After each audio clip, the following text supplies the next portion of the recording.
Compreendendo a unção. Prefácio. Gostaríamos de ter tido, na época em que comecei o ministério há 49 anos, as matérias que existem à disposição hoje em dia. Nossos ministérios e nossas vidas teriam sido diferentes. É por esta razão que quero compartilhar com outros pastores, em especial os pastores jovens, aquilo que custou a alguns de nós 40 ou 50 anos para compreender.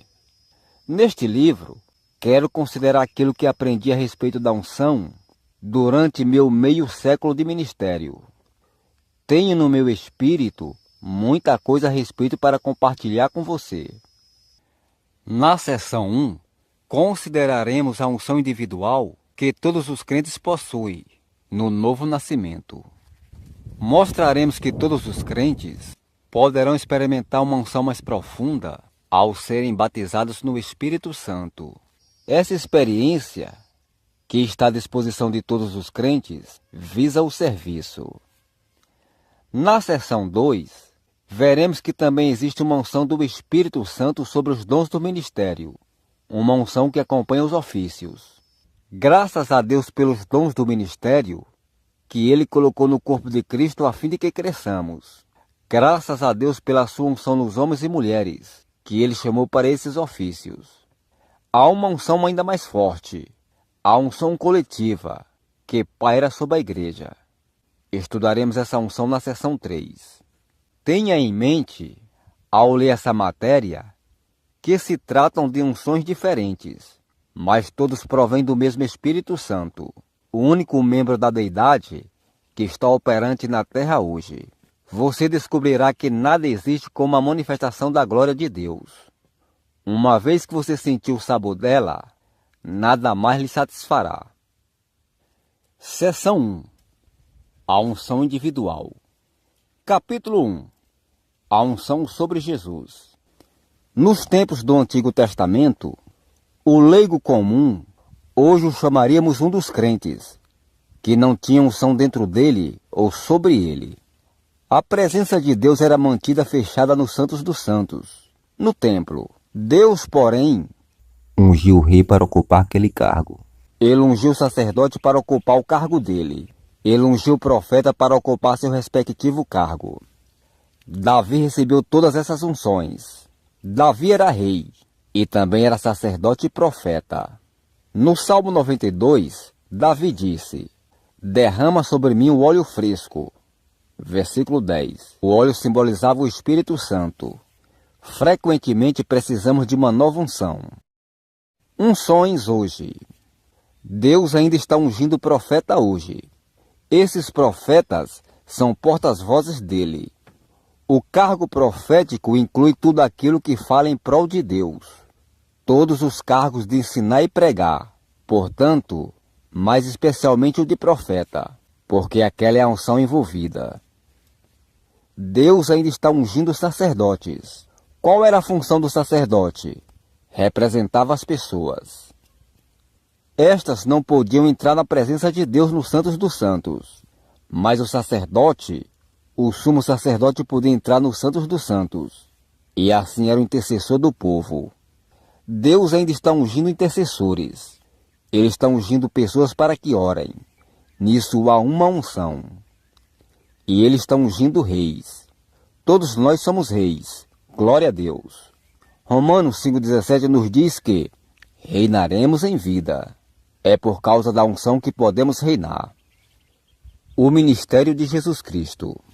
Quando consideramos o ministério terrestre do Senhor Jesus Cristo, a maioria das pessoas responde imediatamente: pois não, mas Ele era o Filho de Deus. E é claro que Ele era. Mas o que tais pessoas deixam de levar em conta é que Ele, como Filho de Deus, era uma coisa, e Ele, como uma pessoa ministrando, era outra coisa. Ele não ministrava como um mero homem ungido pelo Espírito Santo. Se as pessoas apenas parassem e pensassem um pouco, perceberiam esse fato no trecho das Escrituras que estávamos estudando em Lucas 4. Ele estava na sua cidade natal de Nazaré num sábado. Foi para a sinagoga e lhe deram o rolo de Isaías para ele fazer uma leitura. Ele leu a passagem que estudamos. O Espírito do Senhor está sobre mim, pelo que me ungiu para evangelizar os pobres. Lucas 4,18. Depois de acabar a leitura, Jesus devolveu o rolo ao assistente, sentou-se e começou a ensinar o povo. Ele disse: hoje se cumpriu a escritura que acabei de ouvir. Versículo 21. Se Jesus estivesse ministrando como Filho de Deus, ele não teria nenhuma necessidade de ser ungido. Ou se ele estivesse ministrando como Deus manifesto na carne, Deus teria necessidade de ser ungido? Quem irá ungir Deus? Em Filipenses 2,7, está escrito que Jesus a si mesmo se esvaziou, assumindo a forma de servo, tornando-se semelhança de homens. Esvaziar-se significa que ele deixou de lado, ou se despojou de seu grandioso poder e glória, quando veio a este mundo, apesar de ser ele o Filho de Deus. Ele veio como homem. Como ele o fez? Não sei. A Bíblia diz que ele fez assim, e eu creio nisso. Conforme já falei muitas vezes, Jesus era tanto Filho de Deus quando tinha 21 anos de idade, quanto era quando ele tinha 30 anos de idade. Era tanto Filho de Deus quando tinha 25 anos, quanto tinha 30.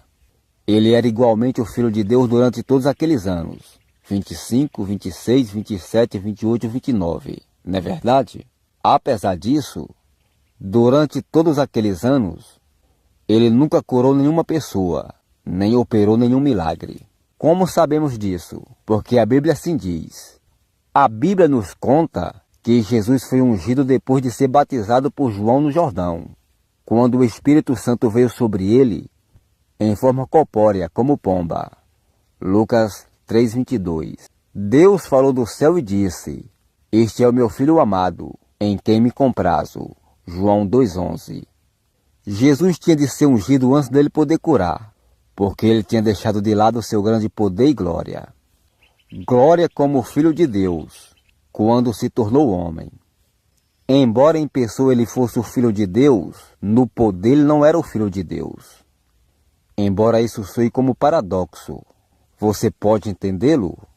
Quando as pessoas dizem, certo, mas Jesus era o Filho de Deus, essa ideia o coloca numa classe à parte quanto ao ministério. Isto significa que ninguém mais poderia ministrar daquela maneira, e nem sequer chegar perto de agir assim, se Jesus está numa classe à parte quanto ao ministério. Ora, como pessoa, por ser ele o Filho de Deus, ele está numa classe à parte. Mas no ministério, ele não está numa classe à parte. Por quê? Você se lembra daquilo que Jesus disse no Evangelho segundo João 14,12? Em verdade vos digo, que aquele que crê em mim, fará também as obras que eu faço, e outras maiores fará, porque eu vou para junto do Pai. Se, portanto, as obras de Jesus, seu ministério consiste nas suas obras, estavam numa classe à parte, conforme acreditam tantas pessoas. Então Jesus contou uma mentira? Ele disse: as obras que eu faço, e outras maiores farão. Sendo assim, o próprio Jesus não colocou suas obras ou seu ministério numa classe à parte, porque esse fato não tem sido corretamente compreendido. Não temos estudado com eficiência a palavra no tocante a esse assunto, por passarmos por uma lavagem cerebral na religião.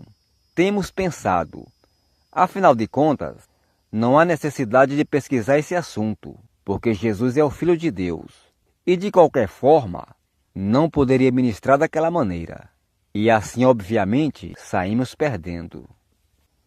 Jesus nos ministérios quintuplos. Paulo escreveu em Efésios 4,8 que quando Cristo subiu às alturas, ele deu dons aos homens.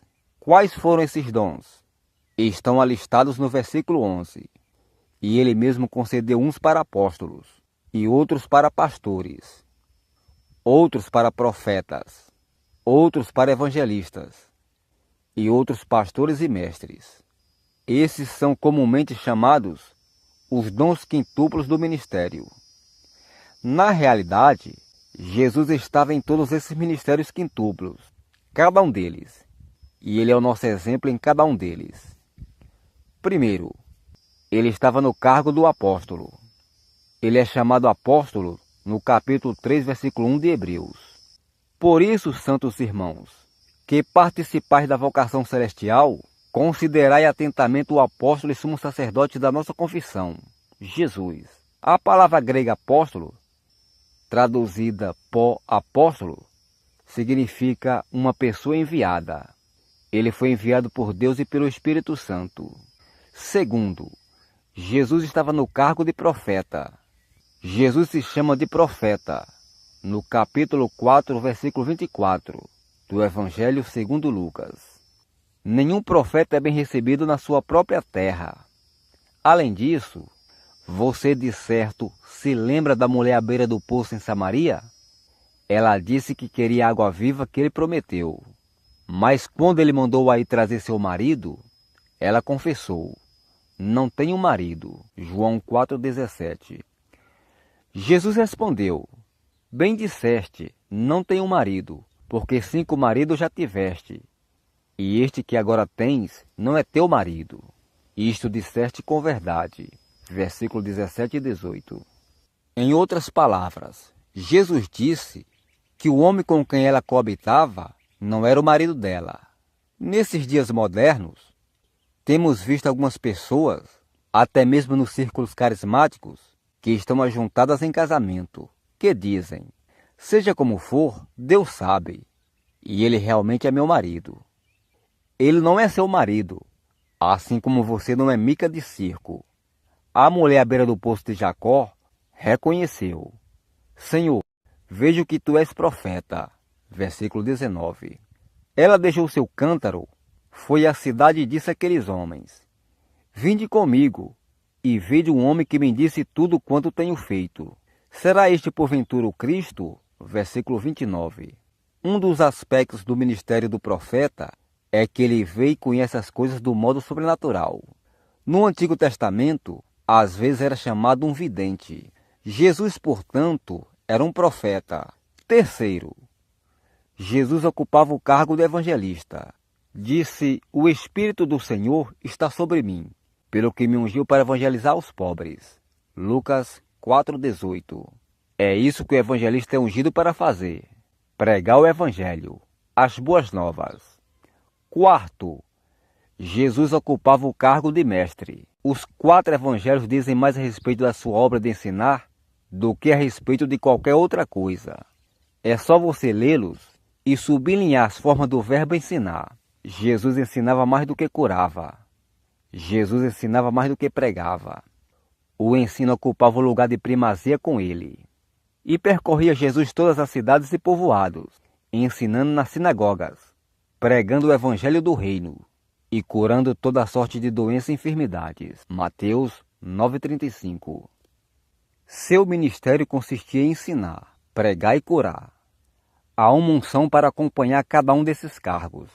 E se você opera dentro do seu devido cargo, a unção estará presente. Poderá ficar mais forte, pode ser aumentada. Ou, por outro lado, você pode levá-la a diminuir-se e reduzir-se conforme estudaremos mais tarde. O Espírito sem medida. João 3,34. Porque aquele que Deus enviou fala as palavras de Deus, pois não lhe dá Deus o Espírito por medida. Há certa medida do Espírito Santo no crente para determinados propósitos, mas uma unção vem sobre nós para exercermos o cargo ou ministério para o qual Deus nos chamou. Embora o Espírito Santo seja o mesmo, a unção é diferente. Porque o Senhor Jesus Cristo tinha o Espírito Santo sem medida. Ele atuava em todos os 5 dons principais para o ministério, e ele é o modelo para todos nós seguirmos.